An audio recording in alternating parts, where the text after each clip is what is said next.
ಎಲ್ಲರೂ ಕ್ಷಮಿಸಬೇಕು. ಎಲ್ಲ ಗೌರವಾನ್ವಿತ ಎಲ್ಲ ನನ್ನ ಸಹೋದ್ಯೋಗಿಗಳೇ, ಈ ಕಾರ್ಯಕ್ರಮ ಬಹಳ ಉತ್ತಮವಾಗಿ ಆಯೋಜನೆ ಮಾಡಿದಂಥ ಡಾಕ್ಟರ್ ಪರಮೇಶ್ವರ್ ಅವರೇ, ಕೃಷ್ಣ ಬೈರೇಗೌಡ್ರೆ, ಎಲ್ಲ ರಾಜ್ಯದ ಎಲ್ಲ ಚೇರ್ಮನ್ಗಳೇ, ಶಾಸಕ ಮಿತ್ರರೇ, ಎಲ್ಲ ಮುಖಂಡಗಳೇ, ನನ್ನ ಅಧಿಕಾರಿಗಳೇ, ಎಲ್ಲ ಕಾರ್ಯಕರ್ತರುಗಳೇ ಮತ್ತು ಎಲ್ಲ ಫಲಾನುಭವಿಗಳೇ, ಈಗಾಗಲೇ ಕೃಷ್ಣ ಬೈರೇಗೌಡರು ಬಹಳ ಸರ್ಕಾರದ 6ನೇ ಗ್ಯಾರಂಟಿ ಬಗ್ಗೆ ತಮಗೆ ಒತ್ತಿ ಒತ್ತಿ ಒತ್ತಿ ತಿಳಿಸಿದ್ದಾರೆ. ನಾನಿಲ್ಲಿಗೆ ಬರೋಕ್ಕಿಂತ ಮುಂಚಿತವಾಗಿ ನಾನು ಮೊದಲು ತಡವಾಗಿ ಬಂದೆ, ಕ್ಷಮಿಸಬೇಕು. ಈ ಕಾರ್ಯಕ್ರಮ 20ನೇ ತಾರೀಕಿತ್ತು. ಆದರೆ ಈ ಬಸ್ಸು ಸ್ಟ್ರೈಕ್ ವಿಚಾರದಲ್ಲಿ ಒಂದಿನ ಮುಂದಕ್ಕೆ ಹಾಕೊಳ್ಬೇಕಾದಂಥ ಅನಿವಾರ್ಯತೆ ಇತ್ತು. ನಾನು 6-7 ವರ್ಷದಿಂದ ತಿರುಪತಿ ತಿಮ್ಮಪ್ಪನ ದರ್ಶನ ಮಾಡಿರಲಿಲ್ಲ. ಸೊ ಅದಕ್ಕೆ ಹೋಗಿ ಇವತ್ತು ತಿರುಪತಿ ದರ್ಶನವನ್ನ ಕುಟುಂಬದ ಸಮೇತ ನಿಗದಿ ಮಾಡಿಬಿಟ್ಟಿದೆ. ತಪ್ಪಿಸ್ಕೊಳಕ್ಕಾಗದೆ ಬೆಳಗಿನ ಜಾವ ಮುಗಿಸಿ ಓಡಿ ಓಡಿ ಓಡಿ ಇಲ್ಲಿಗೆ ಬಂದಿದ್ದೇನೆ. ನಿಮ್ಮೆಲ್ಲರ ಪ್ರೀತಿಯನ್ನ ಗಮನಿಸಿದ್ದೇನೆ. ಇದೊಂದು ತುಮಕೂರಿನಲ್ಲಿ ಒಂದು ಐತಿಹಾಸಿಕವಾದಂತಹ ಕಾರ್ಯಕ್ರಮ. ಪರಿಶ್ರಮ ಇದ್ದ ಕಡೆ ಇತಿಹಾಸ ಸೃಷ್ಟಿ ಆಗೇ ಆಗುತ್ತದೆ. ನಂಬಿಕೆ ಇದ್ದ ಕಡೆ ಅದ್ಭುತಗಳು ನಡೆದೇ ನಡೀತದೆ. ಸತ್ಯ ಇದ್ದ ಕಡೆ ಗೆಲುವು ಇದ್ದೇ ಇರ್ತದೆ. ಹಂಗೆ ನೀವೆಲ್ಲ ಈ ರಾಜ್ಯದಲ್ಲಿ ಕಾಂಗ್ರೆಸ್ ಸರ್ಕಾರವನ್ನು ತರಬೇಕು, ನಮ್ಮ ಬದುಕಿನಲ್ಲಿ ಒಂದು ಬದಲಾವಣೆಯನ್ನು ಮಾಡ್ತೀರಿ ಅನ್ನೋ ಒಂದು ನಂಬಿಕೆಯಿಂದ 136 ಜನ ಶಾಸಕರನ್ನ ಕೊಟ್ಟು ಈ ಜಿಲ್ಲೆಯಲ್ಲಿ 7 ಜನ ಶಾಸಕರನ್ನ ಕೊಟ್ಟು ನಿಮ್ಮ ಸರ್ಕಾರವನ್ನು ತಂದು ನಿಮ್ಮ ಋಣವನ್ನು ತೀರಿಸಲಿಕ್ಕೆ ಒಂದು ದೊಡ್ಡ ಅವಕಾಶವನ್ನು ನೀವು ಮಾಡಿಕೊಟ್ರಿ. ಬೆಂಗಳೂರು ಬಿಟ್ರೆ ಈ ತುಮಕೂರಿನಲ್ಲಿ ಒಂದು ದೊಡ್ಡ ಇತಿಹಾಸ. ಇದೊಂದು ಶಿಕ್ಷಣದ ಈ ಕಲ್ಪತರು ನಾಡು. ಶಿಕ್ಷಣಕ್ಕೆ ಧಾರ್ಮಿಕವಾದಂಥ ಒಂದು ಐತಿಹಾಸಿಕವಾದಂಥ ಕಾಶಿ ಇದ್ದಂಗೆ, ದಕ್ಷಿಣದ ಕಾಶಿ ಇದ್ದಂಗೆ. ಇದು ಧಾರ್ಮಿಕ, ಆಧ್ಯಾತ್ಮಿಕ, ಅನ್ನ, ಅಕ್ಷರ, ಆಶ್ರಯ ನೀಡಿದಂಥ ಒಂದು ಪವಿತ್ರವಾದಂಥ ಭೂಮಿ.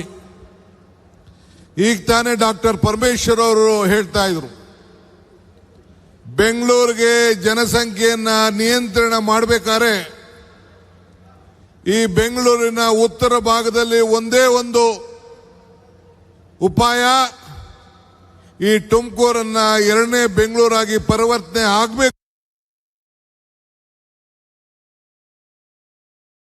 ಅನ್ನೋದು ಅವರ ದೊಡ್ಡ ಸಂಕಲ್ಪ. ಇವತ್ತು ಅವರ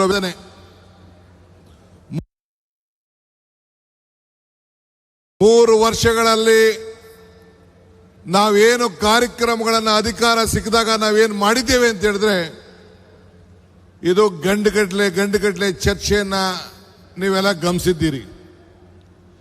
ಇವತ್ತು ತಮಗೆಲ್ಲ ಕೊಟ್ಟಂತ ಆಶ್ವಾಸನೆಗಳು, ಇದನ್ನ ಪರಮೇಶ್ವರ್ ಅವರ ನೇತೃತ್ವದಲ್ಲಿ ಕಾಂಗ್ರೆಸ್ ಪಕ್ಷದ ವತಿಯಿಂದ ನಾನು, ಸಿದ್ದರಾಮಯ್ಯನವರು, ನಮ್ಮ ಪಕ್ಷದ ವರಿಷ್ಠರು ಚರ್ಚೆ ಮಾಡಿ ಪ್ರಣಾಳಿಕೆಯ ಅಧ್ಯಕ್ಷರಾಗಿ ನೇಮಕ ಮಾಡಿದ್ದು. ಇಲ್ಲಿಗೆ ಬರಬೇಕಾದ್ರೆ ನಾನು ಗೂಗಲ್ ನೋಡ್ತಾ ಇದ್ದೆ. ಆಕ್ಸ್ಫರ್ಡ್ ಯೂನಿವರ್ಸಿಟಿಲಿ ಒಂದು ದೊಡ್ಡ ಉಲ್ಲೇಖನ ನಡೆದಿದೆ. ಈ ದೇಶದಲ್ಲಿ, ಇಡೀ ವಿಶ್ವದಲ್ಲೇ ಬಡವರ ಬದುಕಿನಲ್ಲಿ ಸಾಮಾಜಿಕವಾಗಿ ಒಂದು ಬದಲಾವಣೆಯನ್ನು ತಂದಂತ ಈ 5 ಗ್ಯಾರಂಟಿ ವಿಶ್ವಕ್ಕೆ ಒಂದು ಮಾದರಿ ಅಂತೇಳಿ ಉಲ್ಲೇಖನವನ್ನ ಇವತ್ತು ಆಕ್ಸ್ಫರ್ಡ್ ಯೂನಿವರ್ಸಿಟಿಲಿ ಇವತ್ತು ಮಾಡಿದ್ದಾರೆ. ನಮ್ಮ ಬಿಜೆಪಿಯ ಸ್ನೇಹಿತರುಗಳು ಪ್ರಧಾನಮಂತ್ರಿಗಳ ಆದಿಯಾಗಿ ನಮ್ಮ ಗ್ಯಾರಂಟಿಗಳ ಬಗ್ಗೆ ಟೀಕೆಯ ಸುರುಮಾಳೆಯನ್ನ ಮಾಡ್ತಾ ಇದ್ರು. ಇವತ್ತು ಪ್ರತಿಯೊಂದು ರಾಜ್ಯದಲ್ಲೂ ಕೂಡ ಯಾವುದೇ ಪಕ್ಷದ ಸರ್ಕಾರ ಈ ದೇಶದಲ್ಲಿ ಇರಲಿ, ಯಾವುದೇ ರಾಜ್ಯದಲ್ಲಿ ಒಂದು ಸರ್ಕಾರ ಇರಲಿ, ಆ ಸರ್ಕಾರ ನಮ್ಮ ಗ್ಯಾರಂಟಿಯನ್ನ ಗಮನದಲ್ಲಿಟ್ಕೊಂಡು ಅವರ ಬದುಕಿನಲ್ಲಿ ಕಾಂಗ್ರೆಸ್ ಸರ್ಕಾರ ಕೊಟ್ಟಂತ ಗ್ಯಾರಂಟಿ ಇಡೀ ದೇಶಕ್ಕೆ ಮಾದರಿ ಅಂತೇಳಿ ನಮ್ಮ ಗ್ಯಾರಂಟಿಯನ್ನ ಇವತ್ತು ಕಾಪಿಯನ್ನ ಮಾಡಿಕೊಂಡು ನಮ್ಮ ಏನು ಒಂದು ತೀರ್ಮಾನದ ಬದ್ಧತೆ ಇದೆಯಲ್ಲ, ಬೆಲೆ ಏರಿಕೆ ಗಗನಕ್ಕೆ ಹೋಗ್ತಾ ಇದೆ, ಆದಾಯ ಪಾತಕ್ಕೆ ಹೋಗ್ತಾ ಇದೆ, ಇದಕ್ಕೆ ಸಹಾಯ ಮಾಡಬೇಕು ಅಂತೇಳಿ ಅವರು ಕೂಡ ನಮ್ಮ ದಾರಿಯನ್ನೇ ಇವತ್ತು ಹಿಡಿದು ಇವತ್ತು ಹೆಜ್ಜೆಯನ್ನು ಹಾಕ್ತಾ ಇದ್ದಾರೆ. ಕೇರಳ ಇರ್ಬೋದು, ತಮಿಳುನಾಡು ಇರ್ಬೋದು, ಆಂಧ್ರ ಇರ್ಬೋದು, ತೆಲಂಗಾಣ ಇರ್ಬೋದು, ಇವತ್ತು ಬಿಜೆಪಿಯ ಯಾವುದೇ ಸರ್ಕಾರ, ಮಹಾರಾಷ್ಟ್ರ ಇರ್ಬೋದು, ಎಲ್ಲ ಸರ್ಕಾರಗಳು ಕೂಡ ನಮ್ಮ ಗ್ಯಾರಂಟಿಗಳ ಬಗ್ಗೆ ಗಮನವನ್ನು ಇಟ್ಟು ಅವರ ಜಯಕ್ಕೆ ನಮ್ಮ ಗ್ಯಾರಂಟಿ ಇವತ್ತು ಸ್ಫೂರ್ತಿಯಾಗಿ ನಿಂತಿದೆ. ಇವತ್ತು ನಾನು ತಮ್ಗೆ ಹೇಳೋದಿಷ್ಟೇ, ವಿರೋಧ ಪಾರ್ಟಿಯವರು ಟೀಕೆ ಮಾಡ್ತಾರೆ. ಆ ಟೀಕೆಗಳನ್ನು ನಾವು ಯಾವತ್ತೂ ಕೂಡ ಚರ್ಚೆ ಮಾಡೋಕೆ ಹೋಗುದಿಲ್ಲ. ನಾನಾಗಲೇ ಹೇಳಿದ್ದೇನೆ, ಟೀಕೆಗಳೆಲ್ಲ ಸಾಯ್ತವೆ, ನಮ್ಮ ಕೆಲಸಗಳು ಉಳಿತವೆ ಅಂತೇಳಿ. ಹಂಗೆ ಇವತ್ತು ನಮ್ಮೆಲ್ಲರ ಟೀಕೆಗಳನ್ನು ಮಾಡ್ತಾ ಇರೋಂಥ ವಿರೋಧ ಪಕ್ಷದವರಿಗೆ ಇಂಥ ಕಾರ್ಯಕ್ರಮಗಳಿಗೆ ಉತ್ತರ. ಇವತ್ತು ಈ 6 ಗ್ಯಾರಂಟಿಯಲ್ಲಿ ಕೃಷ್ಣ ಬೈರೇಗೌಡರ ನೇತೃತ್ವದಲ್ಲಿ 1,11,00,000 ಜನರಿಗೆ ಈ ಭೂಮಿ ಗ್ಯಾರಂಟಿಯನ್ನು ಕೊಟ್ಟು ಕಾರ್ಯಕ್ರಮವನ್ನು ನಾವು ಮಾಡ್ತಾ ಇದ್ದೇವೆ. ಬೆಂಗಳೂರು ನಗರದಲ್ಲಿ 27 ಲಕ್ಷದ ಜನರಿಗೆ ಇಂಥ ಖಾತೆಯ ಬದಲಾವಣೆಯನ್ನು ಮಾಡಿ ಅವರ ದಾಖಲೆಗಳನ್ನು, ಅವರ ಫೋಟೋ, ಅವರ ಆಸ್ತಿಗಳ ದಾಖಲೆ, ಅವರ ಆಸ್ತಿಗಳ ಫೋಟೋ ಇವೆಲ್ಲ ಕೊಟ್ಟು ಮುಂದಿನ ಅವರ ಪೀಳಿಗೆಗಳಿಗೆ ಭೂಮಿ ಗ್ಯಾರಂಟಿಯನ್ನು ನಾವು ಕೊಡ್ತಾ ಇದ್ದೇವೆ. ನಾನು ಬಿಜೆಪಿ ಜನತಾದಳದ ಸ್ನೇಹಿತರುಗಳು ಕೇಳ್ತೀನಿ ಇಷ್ಟೇ, ಕೆಲವರೆಲ್ಲ ಟೀಕೆ ಮಾಡ್ತಾ ಇದ್ದಾರೆ. ಭಗವಂತ ನಿಮ್ಗೆ ಅವಕಾಶ ಕೊಟ್ಟಿದ್ದಲ್ಲ, ಡಬಲ್ ಗ್ಯಾರಂಟಿ ನಿಮ್ಮ ಇತ್ತಲ್ಲ, ಡಬಲ್ ಗೌರ್ಮೆಂಟ್ ಇತ್ತಲ್ಲ, ಡಬಲ್ ಇಂಜಿನ್ ಗೌರ್ಮೆಂಟು, ಇಂಥದ್ದೊಂದು ಕೆಲಸ ನೀವು ಮಾಡೋಕ್ಕಾಗಲಿಲ್ಲ. ಕೋವಿಡ್ ಅಲ್ಲಿ ಸತ್ತಂತ ಜನರಿಗೆ, ಕೋವಿಡ್ ಅಲ್ಲಿ ನರಳಂತ ಜನರಿಗೆ ನಿಮ್ಮ ಕೈಲಿ ಸರಿಯಾಗಿ ಅವ್ರಿಗೆ ನ್ಯಾಯವನ್ನು ಒದಗಿಸ್ಕೊಡಕ್ಕಾಗಲಿಲ್ಲ. ಮೊನ್ನೆ ತಾನೇ ನಾನು ಸಿದ್ದರಾಮಯ್ಯನವರು ಚಾಮರಾಜನಗರ ಜಿಲ್ಲೆಯ ನಂಜನಗೂಡಿಗೆ ಹೋಗಿ ಆಕ್ಸಿಜನ್ ಅಲ್ಲಿ ಸತ್ತಂತ ಜನರಿಗೆ ಕೊಟ್ಟಂತ ಮಾತಿನ ಪ್ರಕಾರ ನಮ್ಮ ಶರಣ ಪ್ರಕಾಶ್ ಮಂತ್ರಿಗಳು, ಜಿಲ್ಲಾ ಮಂತ್ರಿಗಳಂತ ವೆಂಕಟೇಶ್ ಅವರು, ಅವರೆಲ್ಲರ ಸಹಕಾರದಿಂದ ಆ 30 ಜನರು ಕೂಡ ಉದ್ಯೋಗವನ್ನು ಕೊಟ್ಟು ಇಡೀ ರಾಜ್ಯದಲ್ಲಿ ಒಂದು ಇತಿಹಾಸವನ್ನು ಸೃಷ್ಟಿ ಮಾಡಿದ್ದೇವೆ. ನಮ್ಮಂತ ಜನರಿಗೆ ಈ ಸರ್ಕಾರ ಗೌರವವನ್ನು ಕೊಡ್ತಾರೆ ಅಂತ ಹೇಳಿ ಮಾತು ಕೊಡೋದು ಮುಖ್ಯ ಅಲ್ಲ, ಆ ಮಾತನ್ನ ಉಳಿಸ್ಕೊಳ್ಳೋದು ಅಷ್ಟೇ ಮುಖ್ಯ ಅಂತೇಳಿ ಇವತ್ತು ಎತ್ತಿ ನಾವು ತೋರಿಸಿದ್ದೇವೆ. ನಾನು ಆಗಾಗ ಹೇಳ್ತಾ ಇರ್ತೀನಿ, ದೇವರು ವರನೂ ಕೊಡೋದಿಲ್ಲ, ಶಾಪನೂ ಕೊಡೋದಿಲ್ಲ, ಅವಕಾಶ ಮಾತ್ರ ಕೊಡ್ತಾನೆ.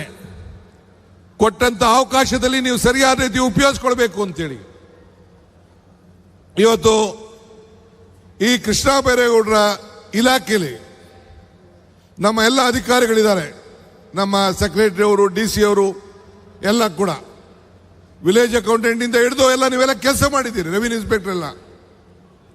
ನೀವು ಅಧಿಕಾರದಲ್ಲಿ ಇರೋದು ಮುಖ್ಯ ಅಲ್ಲ, ನಿಮ್ಮ ಅಧಿಕಾರದ ಅವಧಿಯಲ್ಲಿ ನೀವು ಜನರ ಋಣವನ್ನು ಯಾವ ರೀತಿ ತೀರಿಸಿದ್ದೀರಿ, ಯಾರನ್ನು ಕೂಡ ನೀವು ಮೆಚ್ಚಿಸಬೇಕಾದಂತ ಅವಶ್ಯಕತೆ ಇಲ್ಲ.